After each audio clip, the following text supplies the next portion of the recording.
আজকে কথা বলবো মা ও বোনেদের মেন্স পিরিয়ড বা ডিসমেনরিয়া সম্বন্ধে।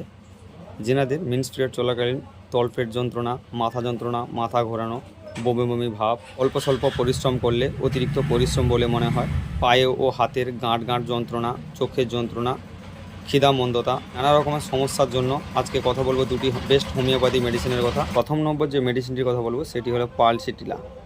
এই পালসিটিলা মেডিসিনটি 30 পটেন্সি নিয়ে আপনারা সারাদিনে 3 থেকে 4 টাইম পর্যন্ত 1 চামচ জলে দিয়ে 2 ফোঁটা করে খেতে পারেন।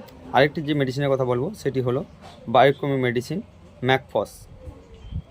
এই মেডিসিনটি আপনারা 6x পটেন্সি নিয়ে 5টি করে বটি উষ্ণ গরম জলের সঙ্গে চিবিয়ে বা চুষে খেতে পারেন, তারপরে অল্প উষ্ণ গরম জল খেতে পারেন।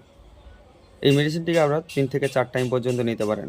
এই মেডিসিনগুলো আপনারা ব্যবহার করলে মেন্সের যাবতীয় সমস্যা দূর হয়ে যাবে এবং যিনাদের শরীরে অতিরিক্ত মাত্রার দুর্বলতা অনুভব করছেন তিনারা এই মেডিসিনগুলোর সঙ্গে সঙ্গে ক্যালকেরিয়া ফস 6x এই মেডিসিনটিকে ব্যবহার করতে পারেন। ভিডিওটি আপাতত এই পর্যন্ত। দেখা হচ্ছে এরকম একটি নতুন ইনফরমেটিভ ভিডিওর সঙ্গে।